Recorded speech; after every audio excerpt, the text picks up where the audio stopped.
Pink Pony Club. Oh, Pink. boy. All right, never mind. No, you go ahead. No, it's okay. I heard that for the first time last week, and I was like, what the heck is this song? Yeah, it's very cute. Is it? Pink Pony Club. Yeah, all right. Anyway, How about just car talk? car talk. Car talk. Okay, Car talk. Car talk. car talk. All right, so Car today, talk. let's talk about kindergarten. Oh, kindergarten. Kindergarten. It breaks my heart. Kindergarten. Oh, what happened to kindergarten? I'm telling you, Frederick Froebel is rolling over in his grave. Mm-hmm. He could be one of our dead boyfriends, actually. Yeah, that's true. Yeah, but he's like he's a dead boyfriend. ancient. But Frederick Froebel kind of brought kindergarten to us, and it was a child's garden. A child's garden, And now more. it's a child's nightmare. Now it's a child's prison. Oh, those poor kindergartners. They're just 5 and 6 years old. I know. And you know what? I want to just, I really think we need to recognize the majority of kindergarten teachers, they're on board. They get it. And They get what's best for kids. what's best for kids. They're not allowed to do what's but they're best for not kids. allowed to do what's best for kids. Exactly. And that's And that's even worse. because some politicians who don't know about kids push down their nobody's going to get left behind, and you know, every child on board and every child with reading and this and that, and they're putting standards and guidelines in place that don't make sense. Absolutely. And let's face it, it's because they go to the big kid school. Now they're a big kid. They're still like 5 years old. They're little. They're Yeah, they still they're like in the can't fully wipe their pre-operational bum. stage of thinking. Does Exactly. anyone realize that? Like, they are still in that stage where they're fanciful, and their curiosity is like huge, and they want to be creative and they can't. And They're being told to sit and look at the smart board, or or use their Chromebook or their iPad all day. You know. absolutely. And we know screens aren't best for kids, but Yep. yet as soon as they walk in Yep. the door, they're handed a screen. Yep. I'm pissed. I'm mad. I cannot Clearly. even believe that Clearly. what's going on in kindergarten today. I know. You know, it's like we hear stories about kids who just don't want to go to kindergarten. Kids who don't, they have a bellyache. Mommy, I don't want to go. They hate It's kindergarten. boring. I hate it. Yeah. And I really do. I feel bad for girls and boys, but boys need to move their bodies. Boys are just physiologically in need of being active. And if they're asked to sit still, that's why we're seeing, high incidences of ADHD, high incidences of kids that just, need referrals out. They're medicated for something they may or may not even have, when really it's just like, let me have some recess. Let me get out. Let me stand up and let me do it differently. Between and does it make sense talking about recess? When you think about it, fifth graders and kindergartners basically have the same amount of time outside. Like, how does that make sense? it doesn't. Fifth graders need more time outside, not to mention, that. Yep. But at kindergarten, it's just, the play is gone. And, we work with a lot of kindergarten teachers at the university, and it's so sad to hear their stories. Like, they're outside looking at nests, and they're doing some fun things. I have a piece of hair on you. Oh, it's thank like you. just... They're outside doing Sorry. some learning. I have ADHD. Yeah, I am you think? over medicated. I'm sorry. Yes. They're doing some learning outside, and then they're told by the principal, "Oh, come on, you guys need to come back in. You've been out too long." Like, what? One of my students We don't trust teachers enough in this well, country. we do. We do. Yeah, The we United do. States doesn't. Yep.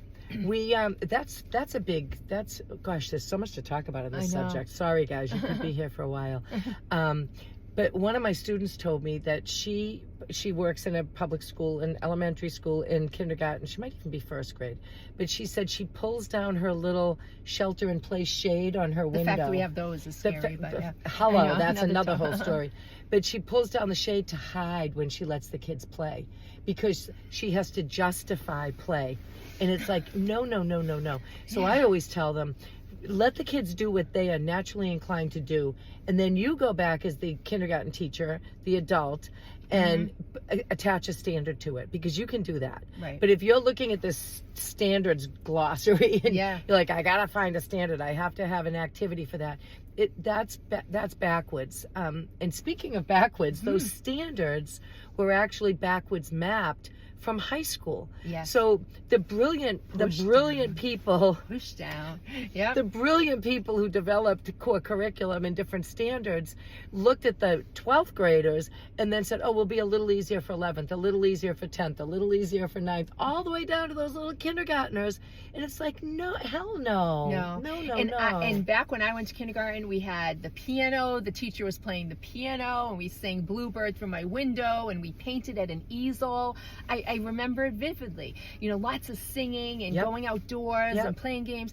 That's what kindergarten was, you know, and I figured it all out. You know, I figured out how to read, and I figured out how to do all those things as we moved on. No one was expected to read, you know. You know, that's a big one too. We might have talked about this before, but it bears repeating. If kids aren't reading in kindergarten now, in this day and age, in the United States, no, other countries have got their act together, but in the United States, if kids aren't reading in kindergarten, they call the reading specialist. I wonder if the guy behind us knows he's going to be in our car talk. They call the reading specialist. You know, it's like bells and whistles and red flags go off. This kid's not reading. Oh my gosh. No, but maybe they can ride a two-wheel bike, and maybe they're socially capable, and maybe they can zip their own fly and do all those important things for all the domains of development. Why do we focus so much on reading? And when we do, a lot of the fairly current research too will let you know that those kids don't maintain those reading gains.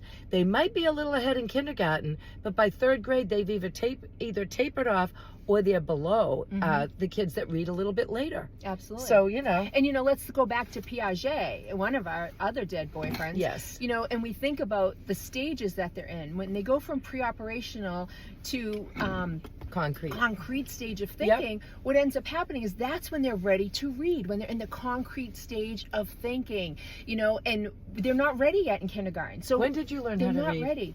I learned how to read in 1st grade. So I remember it vividly. And I was a bluebird. Yeah. Like, I was a good reader.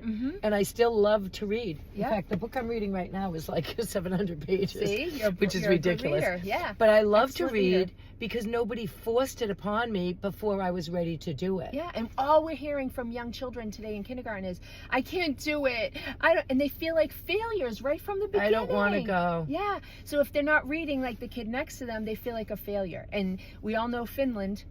You know, children are not encouraged or, you know, I shouldn't say encouraged. They're not expected to read until they're 7 or 8 years old. 6 or 7. Yeah. You know, Yep. 6, Maybe 7, 8. 8 years If old. somebody's 8 years old in Finland and they're not reading, nobody's freaking out yet Right. because they know they will. And they will. And they Yep. have 100% literacy rate in that country. Yep. Yes, Finland is small, but still, there's something to be said about that. There's Finland something is to be small when you compare it to the entire United States, Mhm. but Finland is nothing compared to your community. Like, Right. you can decide. in your state. How about Yeah. how about the Brookline teachers back Absolutely. in 20 something, Yes, they fought When in was that? Like 2019. 2019? They fought. So the Brookline Mass teacher said, no, I don't want to say bad words. Just in Hell case. no. Hell, They said oh, hell no. They did. They went to the school committee en masse and said, we're not doing it. Mhm. We're not pushing down this curriculum on these little people who need to be coming to school and feeling joyful. Kindergarten sets the tone for your entire school career. Yep. And if you ain't loving it, man, you ain't going to love school as you go forward. Clearly, Absolutely. I didn't go to kindergarten when I speak like that. Yes. But it's like, what the heck are we doing to these Mhm. kids? And then we all And know the teachers. in the early childhood field, you know, every early childhood teacher that you talk to is like, oh, but they need to get ready for kindergarten. No, push back on the push down. That's right.